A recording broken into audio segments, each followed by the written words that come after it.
Operation Showtime has commenced. Also, NBA trade deadline, the eyes, ears, fire, and tea lizards of it all. And the brief and wondrous life of the pie-eating goalie. Yeah. Let's go around the horn.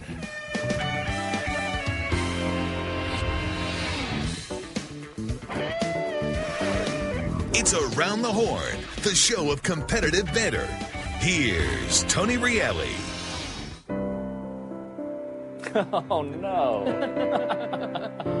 It was so good, we had to bring it back. This is the push-in of Mitch Kupchak from a couple of years ago, back when the Lakers made the playoffs. And today, well, where's Jackie Mack for her points? She had magic. And the takeover, and now that takeover is complete. You can bathe in Jackie Mack's points. Was it a hostile takeover, I ask you? Mitch Kupchak, GM fired. Jimmy Buss, EVP of basketball, demoted. John Black, VP of PR, fired. Tim, are the Lakers in a better place today with Magic calling the shots?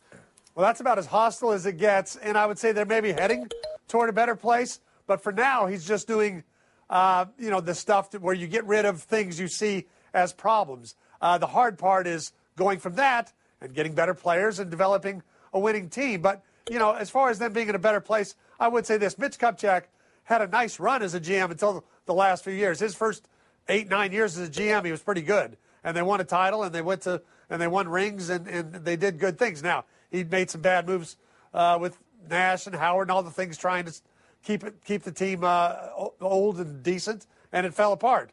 But Magic's got a lot of work to do beyond just getting rid of people who've been there 10, 20, or in John Black's case, about 30 years. Sarah Spain, are the Lakers better today? They are better. First things first, Magic Johnson's Twitter has got to be a red herring, right? The happy-go-lucky, they scored more points so they won the game guy just came in and laid waste to an entire franchise. I think he must have been reading Pablo Torre's story about LeBron and said, no, I'm the king of Hollywood. I own the Dodgers. I'm running the Lakers. Look out, Rams. I'm in charge here now. I love this because it was so vague when he joined. Yeah, we'll just figure out what I'm going to be up to. Oh, and now I'm going to take over the entire team. I do think they're in a better place, and I think Jim Buss sealed his own fate when 3 years ago he said, look, if we're not contenders in 3 years, I'll happily step down. I'm guaranteeing we'll be playoff contenders. Not so much.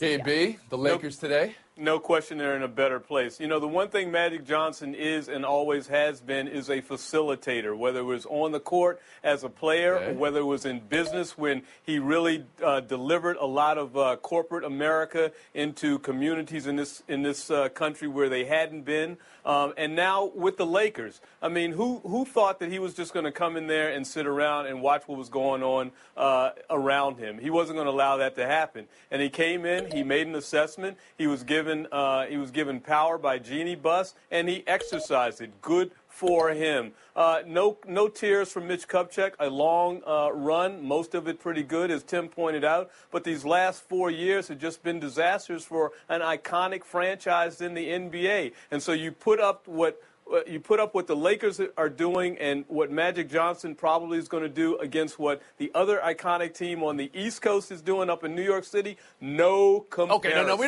don't need to compare. We don't need to do that right now. I was reading Kevin Ding in Bleacher Report this morning, I guess it was. This was before the firing, but after the job performance reviews, Pablo. And he said this was about getting the Lakers back to being the superstar Showtime Lakers. Is that going to happen now with Magic in charge? That's the goal, and I understand it being the mission. Getting a superstar, getting 3 superstars to be more precise in the NBA is the entire point of team building at this point. This is wisdom. However, there's an opportunity here. There's a fork in this road, and Magic Johnson has to figure out, am I going to be the Magic Johnson who, as Kevin just said, empowered people who knew more than him in the world of business to do those jobs? Or is he going to be Magic Johnson, who's going to be an activist kind of executive? A Magic Johnson who is, in his defense, Magic effing Johnson, and therefore feels like he doesn't need to know the tax code, doesn't need to know the CBA, doesn't need to be on the day-to-day kind of quotidian tasks that are boring and not interesting. If I were the Lakers, if I was Magic Johnson, what I'm doing right now is I'm figuring out, when does Sam Hinkie's non-compete clause end? And if it is possible to bring that guy in, Have him be the CBA expert. Have him import the process to Hollywood. I will be the big picture guy, but let someone who knows. Okay, this is interesting from you, Pablo, the man of the process, right? So you think Sam Hinkie, you think a full-time GM of the caliber of Hinkie or someone who knows the numbers, and then Magic can be the big picture guy? Yes, I think he needs someone who's going to know how to see this financial landscape in the form of a spreadsheet, which sounds offensive to many people, understandably, but that's the brass tacks of this job. This is interesting to me because we also heard from Ramona Shelburne and Mark Stein that well, we knew Magic wanted to talk to Kobe at some point, but then Shelburne and Stein reporting Arn Tellem, Rob Pelinka, who, I mean, those are agents who were thinking about running the team for general manager. Where do you come down on that, Tim Kalishaw? Well, we've seen it in baseball. We saw Jeff Morad move from being an agent to the primary owner of a baseball team. We've seen Scott Boras running the Rangers and the Washington Nationals at different points in time. So I think we should see it. I don't think we should be surprised to see it in basketball. Sarah Spain, the idea that this could be going to an agent place, or as Pablo Torres said, Sam Hinkie for the GM with Magic Johnson? Yeah, it sounds a little crazy until you think about that the agents know the contracts and the CBA and exactly how to get the most money and which are the exemptions and which are the bird rights, probably more than just about anybody. So they might be qualified. KB? Yeah, you know, Boris's record isn't that horrible, as Tim just pointed out down here in Washington, D.C. Okay, but he's not the GM of the team. He's not maybe de facto. I know it was tongue-in-cheek, but maybe de facto. I mean, they control the human capital. See, this that is what I fills was the thinking roster. last night when we saw the Vlade Divac press conference, or whatever it was, you know, talking to the media, and he was saying, well, let's roll what he said. Let's take a listen to what he said. Most likely we will get less because I had a better deal 2 days ago. He said he had a better deal 2 days ago, and then he would go on to say it was about agents. Talk to the agents. So here we are again, same conversation, Sarah. What did you hear from Divac there? Well, I'll say it's been easy to pile on him for why did you offer up that information to us? We didn't need to know that. But now you take a step back, and actually Brian Windhorst said on Mike and Mike this morning something really intriguing that I hadn't thought about, which is that those agents were calling all the teams and saying, Boogie's not going to sign an extension with you. Don't make that deal. So this is not him accidentally offering up information he doesn't need to tell us. This is him saying, stop ragging on us for getting a bad deal. This is all we could get. And here's why. Because we're not entirely in charge of how this deal goes down. Boogie's agents are going out and telling everyone he wants to stay here and get that $30 million. So let's take that a step further, Sarah, and you can answer this question first. Does the league have an issue with agents having too much power? Absolutely. Yes. Blackstone, you want to expand on that? Well, I mean, I heard that, and I agree with what you just said, but the problem is that in the court of public opinion, Vlade Divac just incriminated himself. I mean, everybody is thinking that he had a better deal a few days ago, and now he made maybe the worst deal in the history of the NBA, the way you hear some people evaluate it. So why didn't you just stand pat, especially after you saw all the crocodile tears that Boogie Cousins had, saying he loves Sacramento, he was ready, he was prepared to stay there. He said that just a few weeks ago as well. So the problem is really the public relations on this, more so than the mechanisms behind it that made it happen. I think. Pablo, what's your read on it? Well, let's not underrate the mechanism there, because that mechanism is terribly dysfunctional and has been that way for years now. Vlade Divac, in this moment, I understand there may not have been better offers out there, to both Sarah and Brian Windhorst's point. There may not have been a better offer than what they got, which was objectively fairly terrible. But remember, Vlade Divac has had this job for more than just this season. He's a guy who, under the direction of Vivek Ranadiva, the owner of the Kings, could have dealt DeMarcus Cousins at a time when they would have gotten more back from him.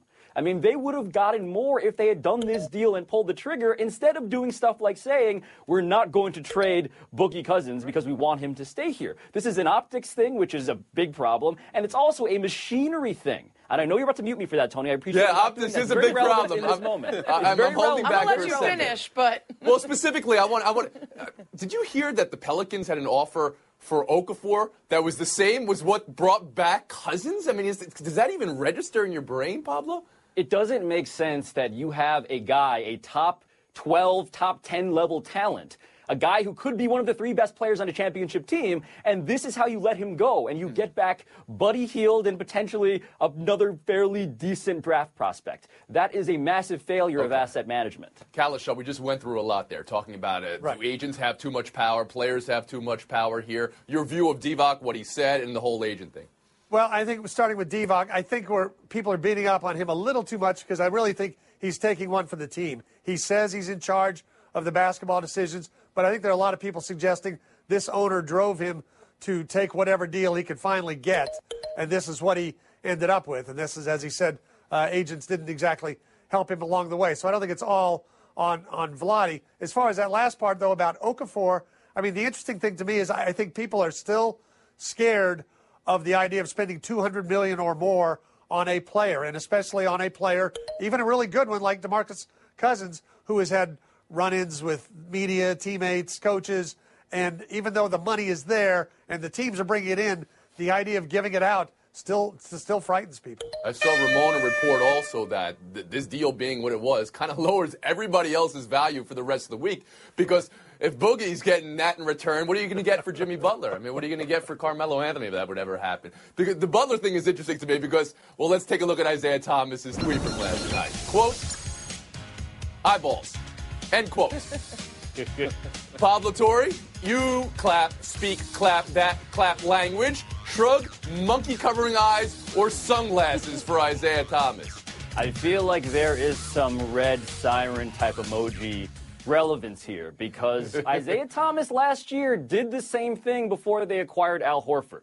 Now, that has not happened so far, but we live in a time when NBA players and NBA team social media accounts and who they follow, these are clues that have borne fruit in the past. Do I think the Celtics are going to mortgage their future to attempt to beat the Warriors? I don't think that's a realistic proposition, so Danny Ainge will err on the side of caution, but this is absolutely something that I have spent way too much time thinking about. Kalisha, how's your emoji game? It's a little lighter than Pablo's, but it's not bad. I would say this. I think that's what Isaiah Thomas wants to happen. I think a lot of writers got very excited, media people in Boston, calling the GM and the assistant GM, when is this deal going down? And it's really just what Isaiah Thomas would like to see going down. Yeah, I mean, if you look at the last time, it did give you that Al Horford deal, but then we have to presume that he has the same use of emojis day to day. Like sometimes an eggplant emoji is I'm going to the farmer's market, and sometimes an eggplant emoji is something entirely different. So who knows what the eyeballs mean today? Yeah, let's not dig too deep there. Spain 19 in the lead. We're taking a break right here. Buy or sell back. Buy or sell. We already have one trade that's left somebody with their pants down in the NBA. Do I hear two? Knicks, T-Wolves, Rose, Rubio.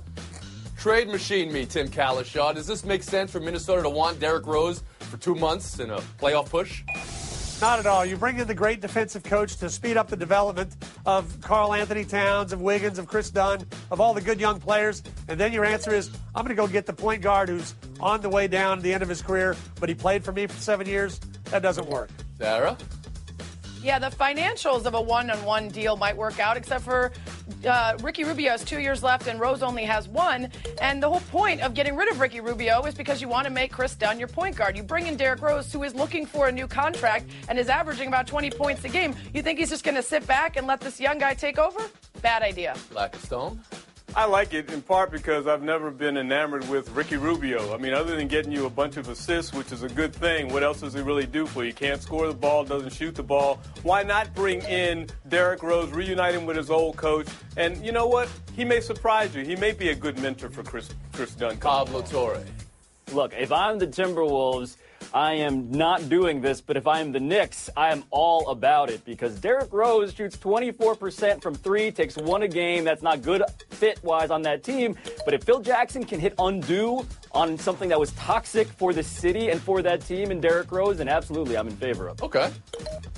We'll move on. Buy or sell 2. Deshaun Watson plans to combine.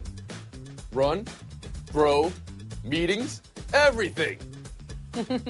Sarah, he set out the Senior Bowl. Now he's all in for the combine. What are you buying from that? I'm buying that maybe he's thinking to himself he actually has to prove himself, that his college career wasn't enough. He needs to actually get out in front of guys and prove he's got it. And that maybe he reacted a bit to the criticism that he skipped the Senior Bowl. Maybe he does want to go to Cleveland and be the franchise QB. Somebody has to eventually, right? Want to go to Cleveland? KB, do you think Deshaun's thinking he needs to prove himself? You know what? I'm just buying that maybe he's not read his biography recently. 4,500 yards, 41 touchdowns, a second Davey O'Brien championship trophy to go along with it with that last-second winning touchdown. What does he need to prove? Nothing. Chill until the draft. All right. Yeah, the last time anyone has seen Deshaun Watson, he was being the best version of himself, winning a championship, throwing for a zillion yards, as KB pointed out. I would not lower my stock or jeopardize that by trying to do workouts if you can avoid that. Tim, do you think he was hurt in some way by criticism about the Senior Bowl? Sarah kind of alleged that. If he was, then he's reacting to it the wrong way, because I think the Senior Bowl and the Combine are two wildly different things. The Senior Bowl is where you go risk tearing up a knee and getting hurt. You're not really going to get hurt at the Combine, but I do agree with Pablo. I don't think he needs to be doing this. I think one workout at Clemson, and he's going to be a top 3 pick anyway. Top 3. Okay, we'll move on. Buy or sell 3. Best story we'll do all day. Here's the headline. Pie-eating goalie resigns before FA and gambling investigation. You guys familiar with Wayne Shaw? Men in Blazers pod last week. It was great. 23-stone goalie, which is to say roly-poly goalie. So the fact that there was a betting line that he'd eat a pie during a match, albeit odd, this is Britain, what are we talking about here? 8-1, cameras would catch him eating that pie on the bench for Sutton versus Arsenal. They think it's all over. It is now. He finished the pie. Kevin, what to buy, what to sell? Well, obviously sell meat pies wherever that stadium is over there. You can make a good living off of that. But you know what? This thing is fishy, and I don't mean the sandwich itself. From the very get-go, if you read the whole story, it seems like this was a whole setup. He knew this was against the rules. Why go through all of this? Although I do remember Quentin Daly back in 1985 sitting on the bench of the Chicago Bulls ordering like a slice of pizza and then having to bump money from a sports writer to pay for it. It's a good story. Torrey. Look, there are reasons to love this man, and I share those reasons. But landmark justice system cases tend to start from stupid things. And what this does is tell you, oh, this prop bet thing where we can bet on anything in sports is kind of a slippery slope. Like, I want that guy to exist and eat all the meat pies he wants, but when you extend that out, yeah, this is kind of dangerous to bet on stuff like that. Kalisha. I'm buying that he had to go, not because he was seen eating in the middle of competition. That may have happened here. But because of what Pablo just said, because you really, if he knows the odds are 8-1, then does he have money on it? You get into a very shaky area. Spain. Yeah, it's like the anthem at the Super Bowl. Like, if you know how long you're going to take singing it, you tell all your friends how long you're going to take singing it. I've always wondered about that. Everybody makes the money. Listen, at first glance, this seems like a sort of pie-in-the-sky bet, right? Who's going to eat a meat pie in the middle of a game? But then, once he doesn't shut his pie hole and he admits that he knew about it, all right. Woody Page is in plasma two today? What is that? And the over-under for Spain was 29 today. She's at 28. Somebody's making a killing. Kalisha, Black and Stone, Don, Spain, and Torrey will be our showdown next. People should bet on this show. They do.